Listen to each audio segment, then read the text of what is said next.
Hey everyone, today we have another podcast episode of Talent Product Group, and I'm Michael Linik, product manager by background, now leading product design teams in Montonia, previously with Volt, Vice, Uber. And today I'm super excited. We're talking to Pavlo Pedenko, in the past product manager, leading teams in Vice, Preply, and now a founder of a fast-growing startup, I think already cash positive, but we'll find out it soon. And Pavlo is also a podcaster, newsletter writer, product event organizer, everything, all of it. So really looking forward to our conversation. Pavlo, welcome. Thank you, Mike. Thanks for having me. Yeah, and to set the stage before we go into your journey, into your new venture, can you tell us briefly about yourself and about your background and product journey? Oh my God, that's a long one. I graduated as an engineer, but then quite quickly I realized that I just can't be one. So I decided to look for another career, and I started my career in a marketing agency where I was this dude who was bringing coffee to other dudes who were actually doing work. Slowly but surely, I figured out how to do marketing and started to lead some small accounts. And at some point, I grew to leading the biggest accounts for the agency. I was working with clients like Google, Peugeot, Citroën, Johnson and Johnson, etc. It was fun, but quite quickly I got bored of it. So I joined this media company back in Ukraine called 1+1 Media, that back in the day owned probably the most influential media platforms, such as TV broadcasting channels, also news websites and smart TV apps, mobile apps, stuff like that. Joined as a marketer, build a team of digital marketing, then transitioned back into engineering and build a team that was in charge of building all digital assets that this media holding was sort of releasing.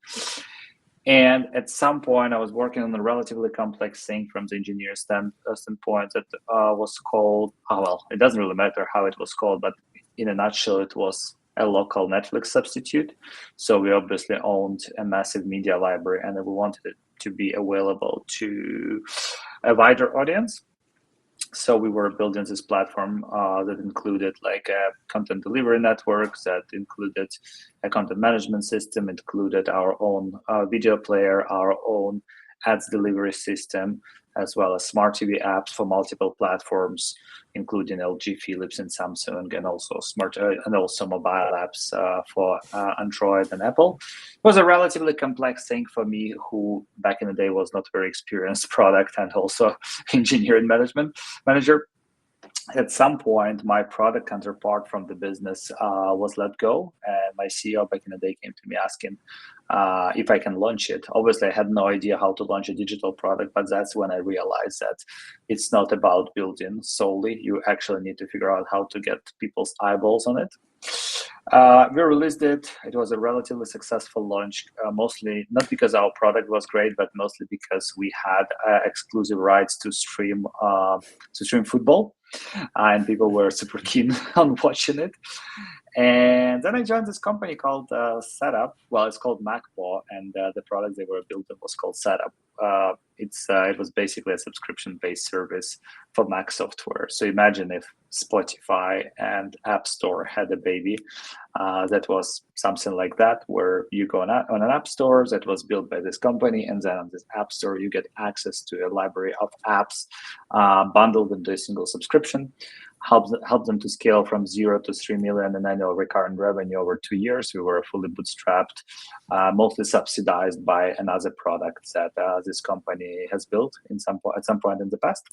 And now Setup is one of the official Apple marketplaces in the EU, right? Because now Apple allowed... Is it?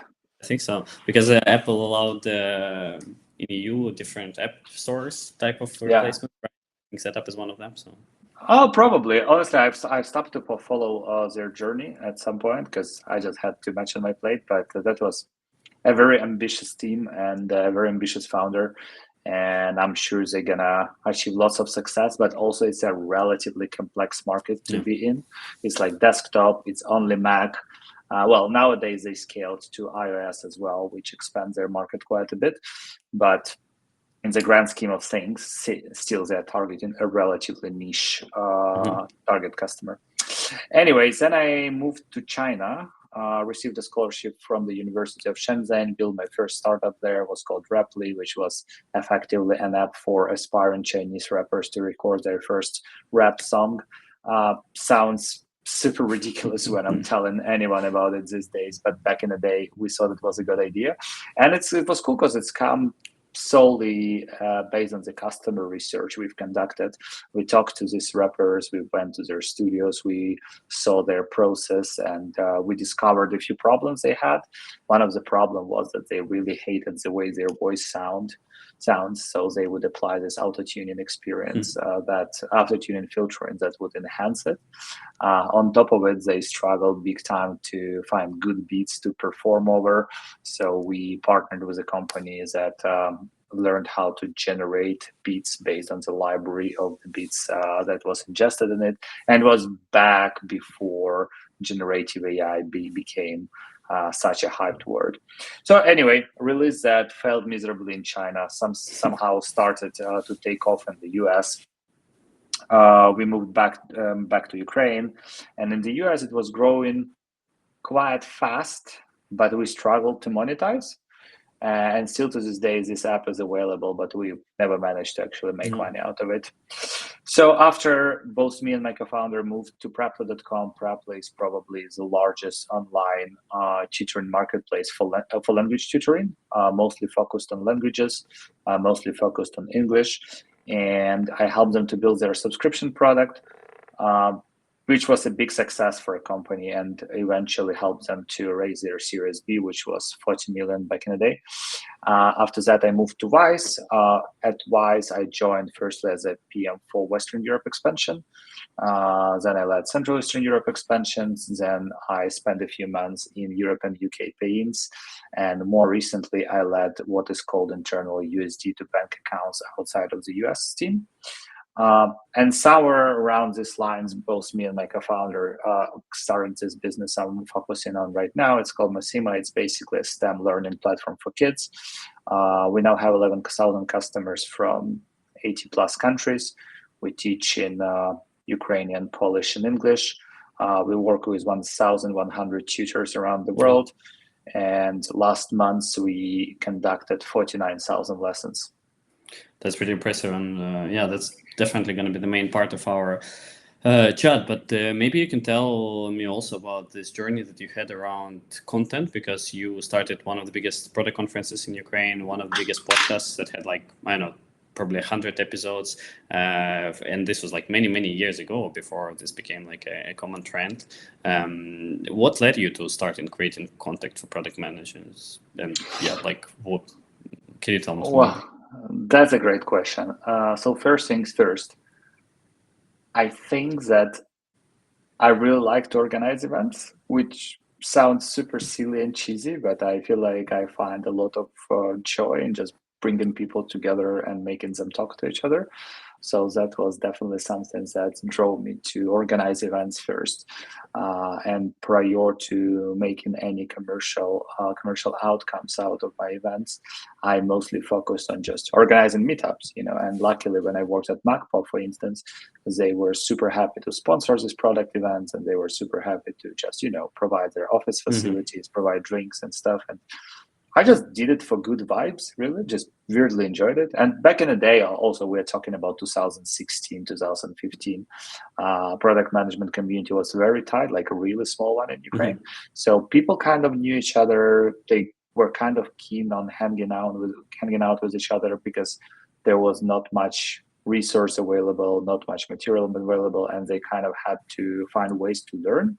And the best way to learn, in my humble opinion, is talking to your peers and figuring out how they solve problems.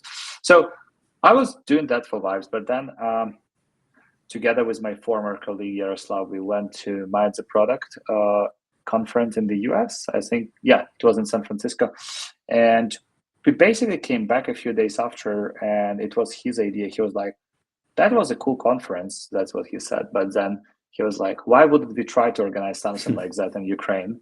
And obviously back then it did not sound like something realistic, because again,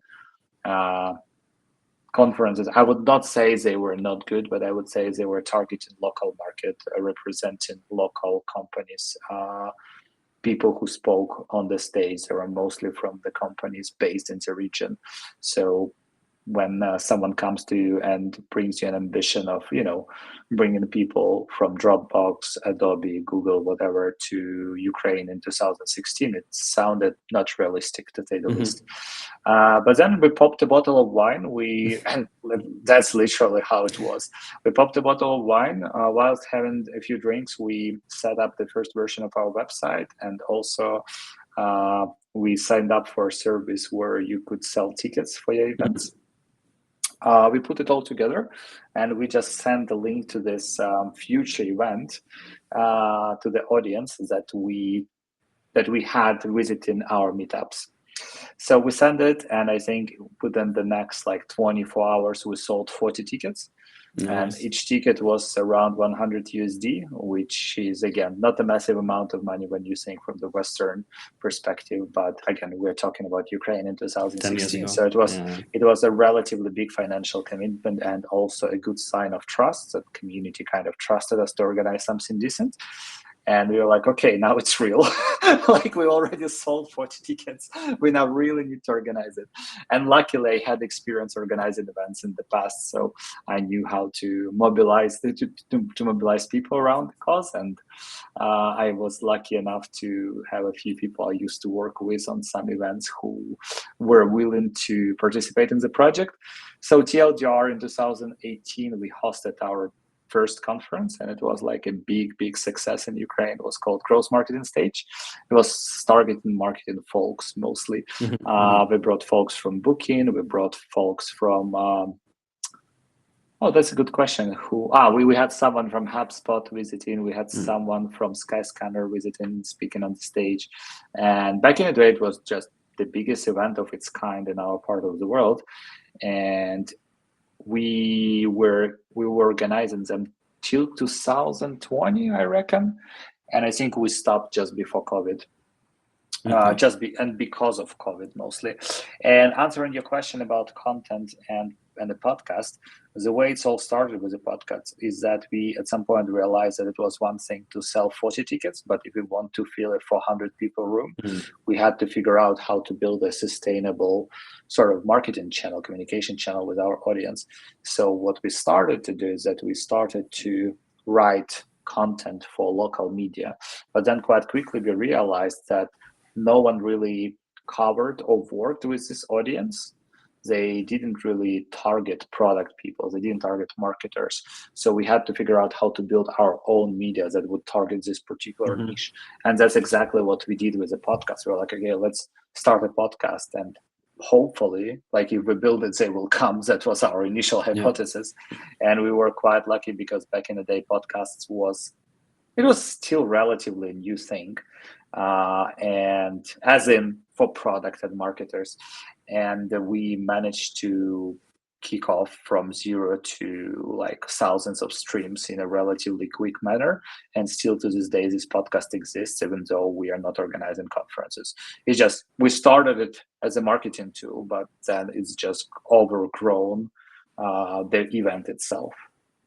This is super cool and super inspiring. Overall, this community part, I think a lot of people underestimate how much people crave for community, but it just takes time and takes a bit of organizational effort to keep it going. That's what we did in Italian product group, right? Hey, let's go for breakfast, and now we're doing it every month. Just drinks breakfast, and we have 200 people, 200 product manager in Italian, and it's that's, I can't say half, but it's a big share of all product managers who are in Italian, because people just want to connect to people who they can empathize with, who share the same problems. And super cool that you did it. And from the podcast, obviously, again, you did 100 episodes or something. It's really hard to summarize, but is there anything one or two things that you feel like you learned after doing all of it, or you learned that nothing can be summarized? Oh my God. I think my main takeaway is that generic advice sucks. Generic advice without any context provided to the person who gives you advice makes no sense. And to be fair, I was a victim of a generic advice multiple times in my career and in my entrepreneurship journey. And again, I think sometimes it could bring more harm than good. Anything you can share or which you think can benefit the audience? No, not really. Like, I think it's very, like, it needs to be taken in a context. But I Yeah. think my main problem is that when you lack experience, you sort of rely on what other people tell you based on their credentials and based on their profile, LinkedIn, and I don't know, other sort of attributes that credibility of which are hard to assess. And I used to do the same, and it led me to doing some mistakes, such as, well, let's take it into context. Uh, I think I'm going to take a step back, but just to explain myself a bit better. So, as I've explained in the beginning, I worked at multiple companies, and every company has a very different way of working. Like Wise is like extremely data driven, but at the same time has a clear set of values that you could use whenever data is not available. Preply is, well, at least it used to be very A/B test driven, right? It doesn't really matter what you do; it should move the needle. Then Macpo, the company I used to work for, is very design driven. Like whatever you do, it needs to look good, right? Like it could, like you could sacrifice conversion, but it needs to look decent according to the standards this company is trying to nurture.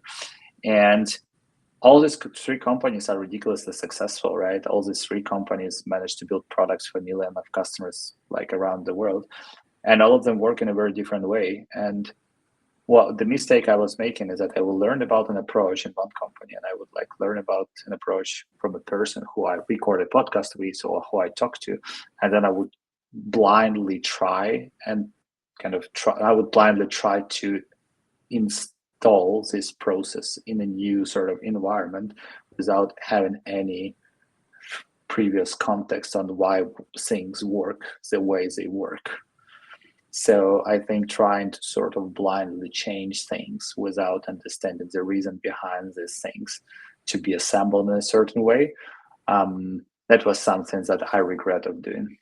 So context is key and crucial, right, in all the situations. Yeah. And what led you to Wise? This was your first, well, not first, but like this was a last step before you went full time with your venture right now. What led you to it? And maybe you can also share do you feel like this podcasts and everything prepared you for that, if it did?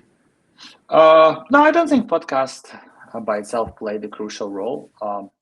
Though it's actually a funny story about how I got into Wise. When I was in China, I did a program in the University of Shenzhen, and then my future manager at Wise was there, and he gave a talk to the students who came for this program. No. And then because I used to organize conferences in Ukraine, I decided to come to him and just pitch myself and sort of get his contact for potentially inviting him to the conference in the future. So that's the story. Then fast forward into 2021, I received a message from him that said something like, "Hey, I checked your profile on LinkedIn. Do you want to join Wise?" And I was like, I was really happy with my career as Preply back then. I was really happy in Ukraine as well. I didn't really look to move. Like I was quite happy with where I was. And also, to be completely transparent, I was not very keen on joining another fintech company because I just didn't feel like, firstly, I have experience that is needed, and also I don't think that I had passion for this. So I just didn't think I could be a good asset for a company like that. But anyways, my curiosity took over, and I decided to hop on a call with him, and we discussed this opportunity. And then quite quickly, I realized that I could learn a lot from this team. And I decided to just go into the process. And I met my future colleagues as well, and I did this round of a test case. And it was when I realized that, actually, even though I'm probably not the best fit for this particular role, because I was definitely lacking experience needed, and I was definitely not prepared, even from the cultural fit standpoint, because I've never worked in the sort of such a massively multicultural environment. But I'm keen to explore, and I'm keen to take this role for at least a year and see how it goes. Also, as many PMs, I had this bias regarding regarding big companies doing something magical to grow their products, right? I was like, oh, I really need to sort of join someone big to learn how things are properly done. So initially I joined for a year, and that was a time frame I committed to. And then the war broke out, obviously, and I decided to stay for another few years because I was like a bit lost with, what do I want to do in life kind of question.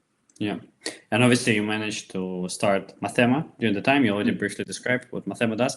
Maybe you can share how was it starting essentially what became a profitable company while working full time. I'm sure it's not easy. You also have a co-founder who probably supported that. And maybe you can tell more about the company, like some numbers, some stats. You mentioned the number of customers, right? Yeah. So first things first. Again, don't follow generic advice, right? Whenever you read the playbook on how to start a business or how to start a startup, it would always tell something. Oh, you need to quit straight away.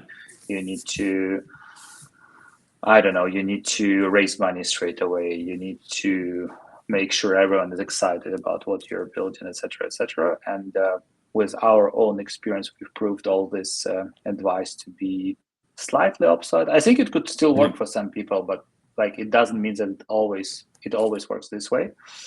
So what we found out is that it's possible to raise money whilst being employed. So we kind of tried to do a fundraise when I was employed and my co-founder just moved full time, and we managed to close like 70% of our round back in the day. We decided to leave money on the table, but it's possible to fundraise if you have a decent thing, right? If you have a decent pitch, whether it's an idea or something that shows signs of traction. So don't quit your job just for the sake of building. So, quit when you're ready, not when you're starting. That's the thing. Second, it's obviously hard to build something alongside with your day job, especially when you don't want to slack in your day job, right? If you really want to sort of drive value and make sure you deliver on your OKRs. So for me personally, it meant that I had to work either evenings or before work, like before the day starts. And because most of our business was still in Ukraine back in the day, it worked quite well because I would be able to start quite early, and because of the time difference, it was still all right. But that leads you to just being tired all the time because you do a full day at work, you're brain dead. And again, Vice is not necessarily the easiest environment to work in, right? It's a challenging, competitive environment where you're expected to perform.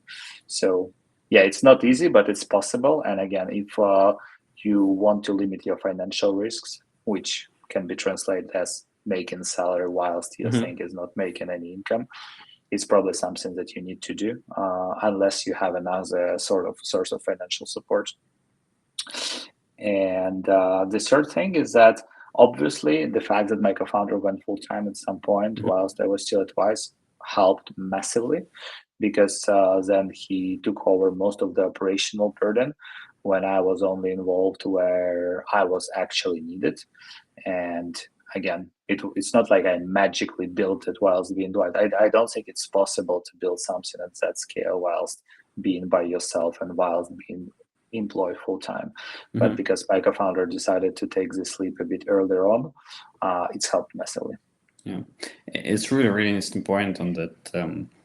We talked about angel investment last time, and there's all this red and yellow flags and angel investment. Hey, don't invest into companies where their founders are in a relationship.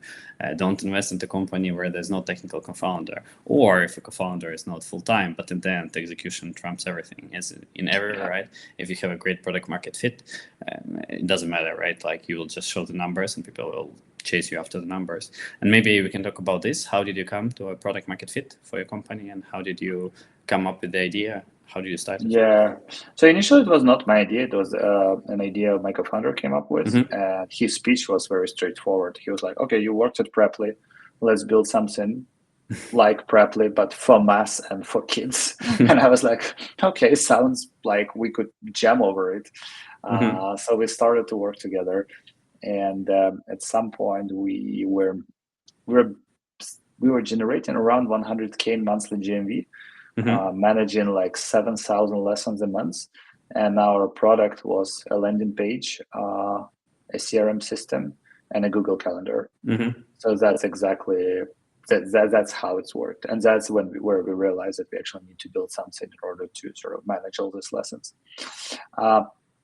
So the idea was not necessarily unique, right? We basically took the behavior that has been there since forever, like parents look for tutors all the time, but we just optimized for multiple, like we built a solution that is optimized for multiple stakeholders in this chain. Mm-hmm. We built a really convenient service for moms, where they don't have, most of our customers are moms.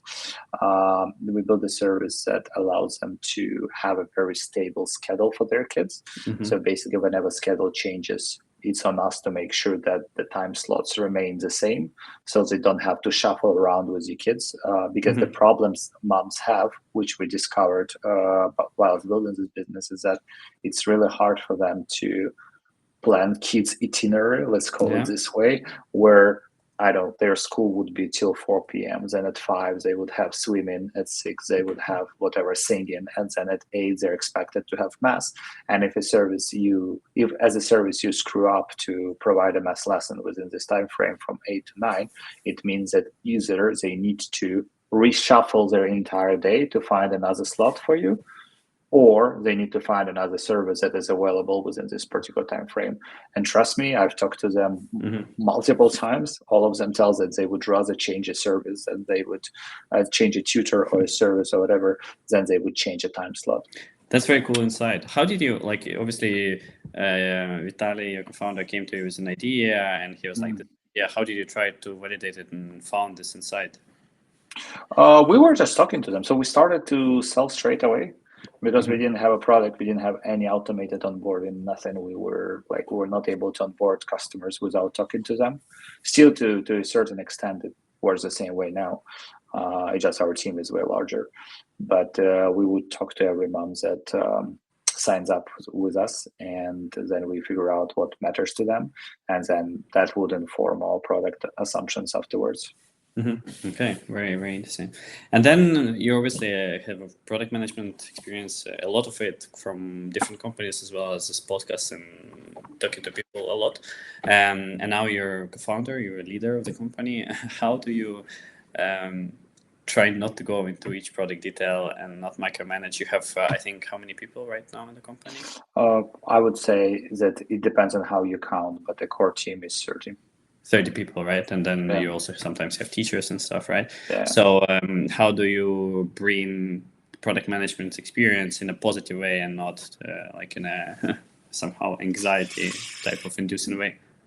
Well, anxiety is something that kicks in quite regularly, sadly, because you make some decisions and then you start to regret this decision straight away, because you know that the way you made them is very far from this, like, very sort of by book type of approach, where quite often you need to make decisions based on a very insufficient data, or quite often you need to make decisions based on just first principles, or based on your understanding of the customer problem that is not validated by anything else. And I think the main difference between working in a startup or on your own startup, as opposed to working at a big company, or like even company of a medium scale, is that you just don't have resources to measure everything. Like, you could potentially put all the events there, or you could sort of use tools that self-serve you as this data, but then still this data will be very insufficient. So that's where I believe understanding of your customers really helps, because even if you don't have data to prove something, sometimes just by talking to another mom or talking to another tutor, you could make a good enough assumption based on what they tell you. And again, it doesn't mean that it's going to be the best decisions that you could make, but it's going to be a good balance between spending another month of doing another sophisticated analysis and moving forwards with what you've learned right now and trying to adjust as you go. So yeah, for me it's complicated because I know the right way of doing things, and well, pretty much every time we need to sacrifice on the right way and do what makes sense now. And it's hard because when you still were ahead of a PM and you're trained as a PM for a big tech company, and you sort of you were exposed and you worked in the environment with probably one of the best people who do this job.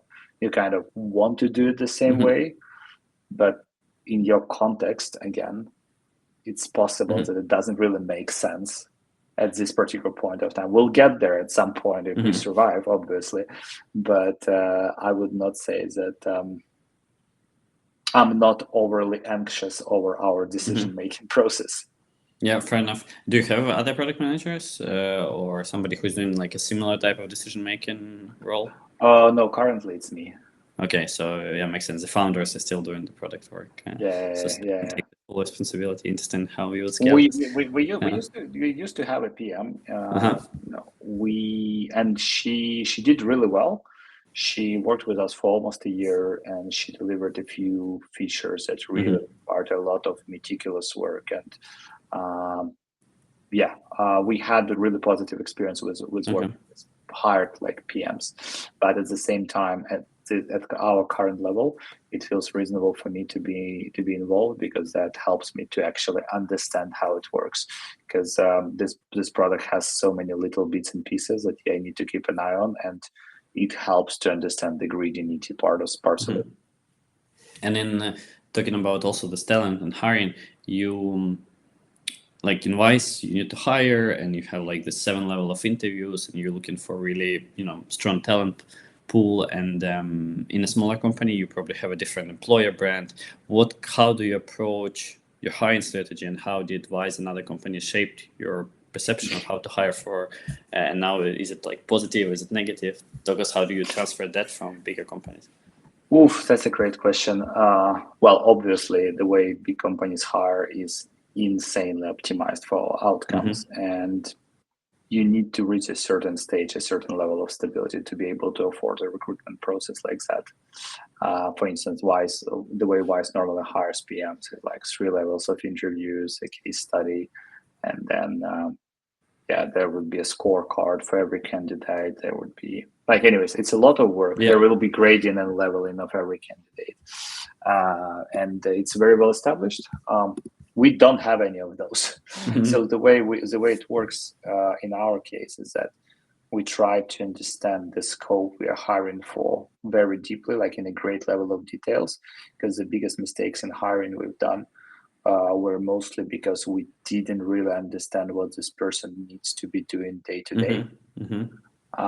And like, for instance, one of the hardest hires we've ever done was a creative marketer for Facebook ads.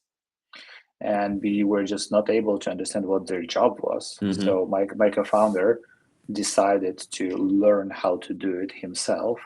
Then when he understood how it works, he was like, okay, now I understand who needs to be hired here. And obviously, it took us like a month and a half to figure this out, but we hired one of the best persons we've ever worked with, and she's now progressed massively in the company. She took over lots of marketing functions, but we hired her initially as just someone who does Facebook creatives. And I think that's the approach we are trying to cultivate, especially for the roles that are not very operational, right? Like, obviously, if it's like a solely operational role where a person just needs to, I don't know, answer customers, we sort of understand exactly what the scope is and how good looks like. But when it's a bit more complicated, when it requires more decision making, then we want to make sure we understand the details. So that's on who, right? That's on then how. Obviously, not having a brand doesn't help. And obviously, you compete for the same talent everyone competes for, because you need to have good people in order to grow. And there are 2 approaches, right? I think the first approach is to use co-founder's brand as a hiring tool. It helps me to get our positions in front of good people, just because I'm relatively public. Then the next approach is finding someone who is not there yet, but you believe you could help them to get there. And it's a bit easier, but requires a lot of hand-holding. But I'd say in our case, it's one or another. Okay. And now maybe reflecting a bit on back and the future as well of Mathema, like if going back, like would you change anything you did? What's like one would have done differently looking back? Yeah, I think when we started in 2021, we didn't appreciate the financial situations the markets had back then. Like when we reached like 100K in monthly sales, VCs were just throwing money at us, and everyone wanted to invest. And then the war in Ukraine started, and then obviously interest rates went through the roof. And then for a year or two, we just had no interest at all. Like probably for a year, we didn't really bother. In 2022, we did not do any work to fundraise. But in 2023, we actually decided to try and go into the process. And it was a completely different situation compared to 2021. So I think if I was able to go back in time and do one things differently, I would have raised in 2021. Yeah, maybe we can talk about this. So 2023, that's how we met, right? We were talking about fundraising, funds, and which funds are good for which stage. And then in the end, when you almost raised the fund or the round, sorry, you decided not to continue at the moment of time. What led you to this decision? And yeah, like it's quite, you obviously, you went for this, you spent a lot of time, and then something changed a lot, and you decided to continue bootstrapping for 2 more years. Yeah, it's basically when we realized that we won't be able to spend this money efficiently, and it was not fair. We had some issues within the business. We were burning too much cash, and we were burning not because we were growing too well, but because we were just being stupid. So we decided to, instead of trying to throw cash on this problem, to actually solve it. And for that, we had to slow down and take our growth under control, take our spend under control. And it took us way longer than we thought it would to actually sort this out. I'm not sure if it answers your question, but basically that was the decision-making process. I think it makes sense. Did you come to the decision yourself, or did the fundraising process somehow helped open up some challenges? I think we were, again, following this generic advice that was not necessarily something I advise your listeners to do. We were like, okay, we need to grow. We need to show growth in order to fundraise. And we were burning way more money than we were making back in the day, because the business model works in a way that you take deposits from customers and then you have these deposits, and then you could potentially use them in order to accelerate your growth. So that makes you really... you need to be careful here to balance between sufficient investment, like careful investment, but also like your growth objectives. Because what we started doing is that we would start using the monies that customers would give us in order to speed up our growth. And obviously that would lead us to an increased customer acquisition cost. And that would eventually lead us to acquiring customers that we will never be able to recover.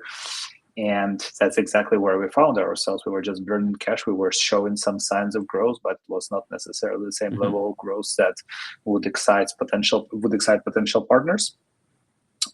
So technically, yes and no. We ended up having this problem just because we wanted to fundraise, but it's not necessarily that the fundraise itself helped us to understand it.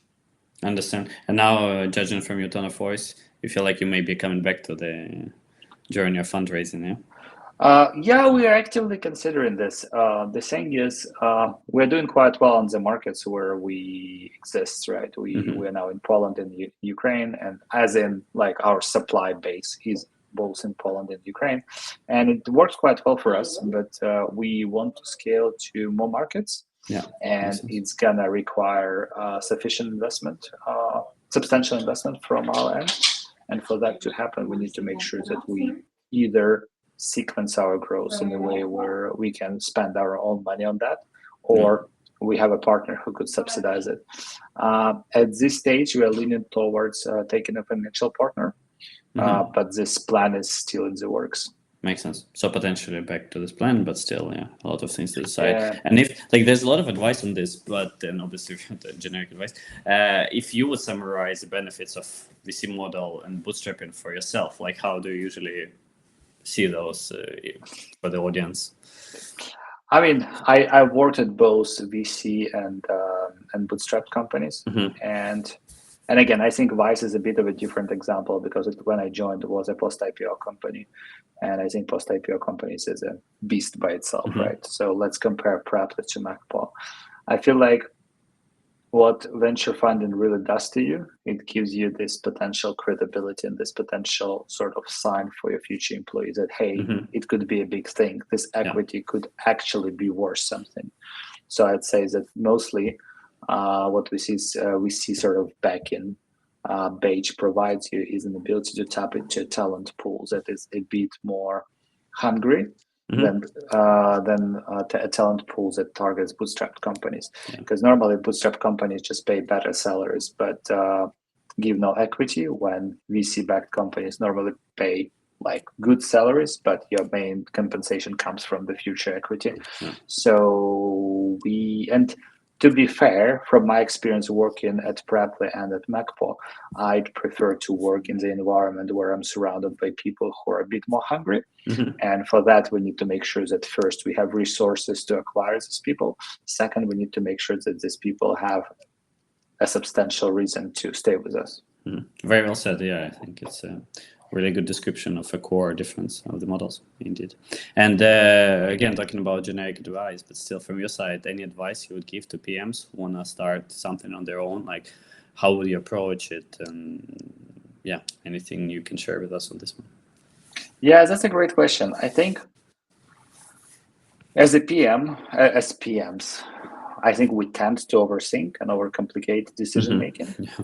And I think it comes from us being in the environments where we have no authority to make decisions, where we expect to build conviction and sell through conviction as opposed to just telling people what to do. And when you when you kind of start a company, when you are a member of a founding team or like have more authority in the company, this dynamic changes. You are no longer expected to sell this conviction. You're no longer expected to make decisions based on conviction. Like, they still expect you to have conviction, but it's also okay not to have the same level of details as you would normally have if you just work for someone. And for me, it was hard to just readjust because quite often you need to make a decision on the spot, because it could be like, do we do that or do we do that? And if you don't make a decision, you know that this person is going to do fuck all for the next week, and it's going to cost you, I don't know, like a few grand, just because like the salaries that you pay. And that's where you really need to make a decision on the spot. But obviously you just don't have enough data to make this decision. So the biggest challenge for anyone who is transitioning from being a PM for a big tech company to being a founder is speeding up the decision-making process. And I don't think that you could actually learn it. I think you just need to start doing that, you know, because these environments are like two completely different environments where you are expected to do completely different things. And then obviously, even if you are coming from a product background, it doesn't mean that you need to do a product role in your own company. And I think for me personally, we had this discussion with my co-founder last week, where like, I both have operational role as a product, and also I have a kind of more senior role as a co-founder. And whilst I'm focusing on making sure that my tickets in Jira are in the right order, it means that I'm not doing something that could potentially lead us to better outcomes. And it doesn't mean that I'm doing a terrible job in both. It's just whether whether this work gives the biggest leverage. That's where it's really unclear. I still I explained it to myself that I just like to do product, and that's why I want to do it in my company as well. But I think the time will come quite soon where I'll need to sort of step down as a PM and make sure I have someone who does it for us, because it takes more and more time. Yeah, and it's interesting because in my experience, also PMs in most companies don't think bigger than they could potentially, and take this like, hey, how can I move this product with the biggest leverage anywhere, like product marketing, anything. I think people just go book down often into Jira, and that's not the approach. And then as a founder, you exactly know that, right? But still, sometimes you still need to do both, right? And you try to prioritize. Yeah, it's like you need to balance between big picture Yes. and and small details. And I think this is hard because normally when you're a PM, you are incentivized to know every detail. You're incentivized to know exactly how it works. But when you're a co-founder, sometimes knowing everything, I think, actually hurts because that sort of stops you from thinking how it should work and how your customers actually want this problem to be solved. Yeah. So yeah, it's a bit of a complicated one. I haven't cracked it. I haven't cracked this yet. Maybe a few years we're gonna have this chat and I'm gonna tell you something else. Book, you can write a book about it maybe then.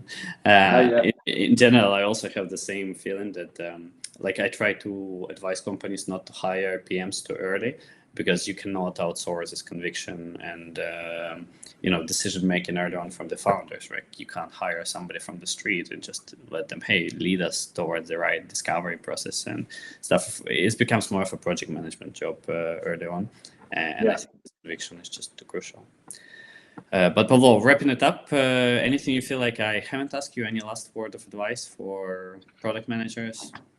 My main question: when is your next meetup, so I could plan my trip to Tallinn? Yes, please come more often. It's a great environment, and we have lots of cool people from such a different background, from the biggest companies, government companies in Estonia, who are doing super cool stuff with energy, to the smallest startups who are also PMs / co-founders. It's really cool. And last time you also asked me for a book recommendation, so I'll ask you one for in reverse. What's your advice for a book? Can be product, can be outside of it. Oh, that's a great question. I think the last book that I read that has really impacted me a lot is called Project Hail Mary. Okay. It's written by Andy Weir. I think it's Weir. It's the same guy who wrote The Martian. And it's a book about, I will not give you a lot of spoiler just in case someone wants to read it. It's basically, imagine there's a parasite that started to eat the sun. And the sun is losing its power, which leads to obviously weather changes and climate changes on the Earth. And they assemble a mission that needs to go to a different part of the galaxy to find the planet, the star that got impacted by the same parasite. But for reasons unknown, it's not losing its power.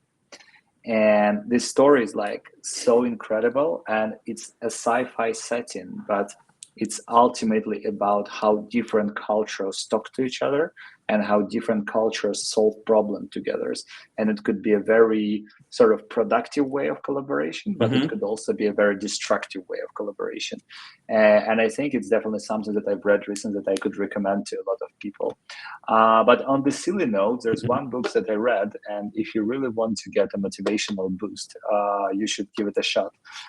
It's called Can't Hurt Me by David Goggins. David Goggins is this ridiculous, I think he's very cringe, to be honest, but he's an incredible athlete at the same time. And he gives you a portion of a big ass American motivational energy, such as, I don't know, if you broke your legs, just put some scotch on your legs and keep running, kind of stuff.